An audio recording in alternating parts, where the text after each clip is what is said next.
रिश्तों के टुकड़े संजोती बहू। 40 पार मनीष ने आखिर अपने ऑफिस की सहकर्मी माया से शादी कर ही ली।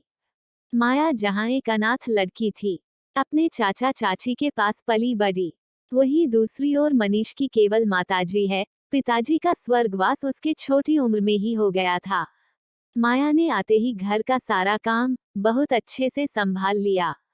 वो अपनी बीमार सासू माँ का अच्छे से ख्याल रखती।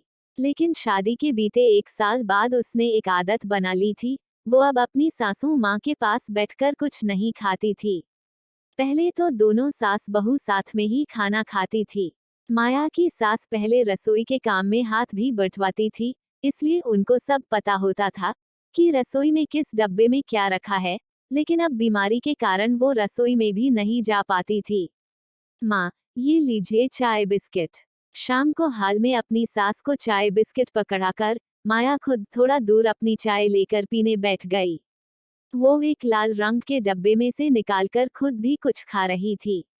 माया को कुछ खाता देख उसकी सास सोच रही थी, पता नहीं ये माया बहू मुझे बिस्किट देकर खुद क्या खा रही है। मैं तो उठकर देख नहीं सकती। ओह, शायद इसी बात का फायदा उठाती है। सास के दिमाग की घंटी टन टन बजने लगी। जरूर कुछ अच्छा ही खा रही होगी, तभी तो मुझसे दूर बैठती है। मुई, बुढ़ापे में ये आंखें भी तो कमजोर हो गई है। साफ साफ कुछ दिखता भी नहीं। सास को भी चैन नहीं मिल रहा था। कभी तो सोचती छोड़ो ना कुछ भी हो, मुझे तो समय पर सब कुछ मिल ही जाता है। लेकिन दूसरे ही पल मन में आता, अरे ऐसे कैसे छोड़ दूं, आखिर पता तो चले डिब्बे में क्या है। आखिर उनसे रहा नहीं गया, तो टिसकते मसकते पहुंच ही गई रसोई में। मन ही मन बुदबुदाए जा रही थी। कौन सा डब्बा था? हाँ, लाल रंग का था, मिल गया। लेकिन थोड़ा ऊपर है, हाथ ही नहीं आ रहा। कांपते हाथों से उतारने की कोशिश कर रही थी कि डिब्बा धड़ाम से नीचे गिर गया। हे भगवान, ये क्या, ये टुकड़े किस चीज के हैं? इतनी देर में माया और मनीष आवाज सुनकर भागते हुए आए। माया बोली, क्या हुआ माँ, कुछ चाहिए क्या? सक पकाते हुए सास ने कहा, हाँ बहू, वो दवाई से मुंह कड़वा हो गया था, इसलिए शक्कर का डिब्बा ढूंढ रही थी। माँ, मुझे बोल दिया होता, एक आवाज दी होती। खैर, कल से मैं आपके कमरे में मिश्री रख दिया करूंगी। बल्ब की रोशनी में ध्यान से उन बिखरे हुए टुकड़ों को देखा, तो पाया कि मीठे नमकीन बिस्किट के बचे हुए टुकड़े हैं। सुधा फटाफट उन बिखरे टुकड़ों को साफ करने में जुट गई।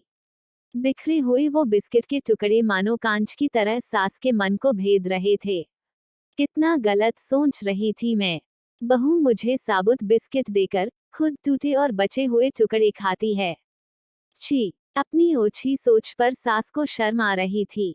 दूसरे दिन शाम को जब माया ने सास को चाय बिस्किट दिए, तो सास ने कहा, बहू, मेरे दांतों से बिस्किट जल्दी से टूटते नहीं, तो तुम मुझे वो टुकड़े दे दिया करो।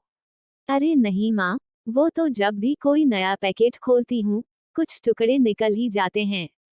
बस उन्हें अलग डिब्बे में रख देती हूँ। माया ने मुस्कुराते हुए कहा, आपके पास तो कोई ना कोई आता रहता है। कोई देखेगा तो अच्छा नहीं लगता। हमारे घर परिवार के सम्मान के बारे में कोई कुछ गलत सोचे, ये अच्छा नहीं है। मैं तो अंदर की तरफ बैठकर खा लेती हूँ, कोई आने वाला होता है तो डिब्बा बंद कर देती हूँ। माया की बात सुनकर चाय पीते पीते सास की आंखों के कोर भीग गए। ऐसी बहू पाकर वो खुद को आज दुनिया की सबसे खुशकिस्मत सास समझ रही थी। साक्षात ग्रह लक्ष्मी, जो नसीब के टुकड़ों में भी रिश्ते संजो रही थी। ये रिश्ता ही ऐसा होता है कि कई बार बहू अपनी सास को नहीं समझ पाती, और कई बार सास भी अपनी बहू को नहीं परख पाती। रिश्ते में आई इस उलझन को समझना बहुत कठिन है, क्योंकि कई बार दोनों ही अपने अपने बातों पर सही नजर आती हैं। उम्र का अंतर, सोच का अंतर, परिवेश का अंतर इन रिश्तों को सीधे तौर पर प्रभावित करता है। क्योंकि दोनों को एक साथ रहना है और एक दूसरे से ज्यादा संपर्क में रहना है, इसलिए वैचारिक मतभेद होना संभव है। नारी किसी भी घर को चाहे तो स्वर्ग बना सकती हैं, और किसी भी घर को चाहे तो नर्क बना सकती है। वो घर की महिलाएं ही होती है जो किसी व्यक्ति के जीवन को बेहतर बना सकती है। पत्नी के रूप में जहां एक महिला हर कदम पर अपने पति का साथ देती है और उसे जीवन का सही मार्ग दिखाती हैं, तो वहीं बेटी के रूप में वह लक्ष्मी के समान होती है।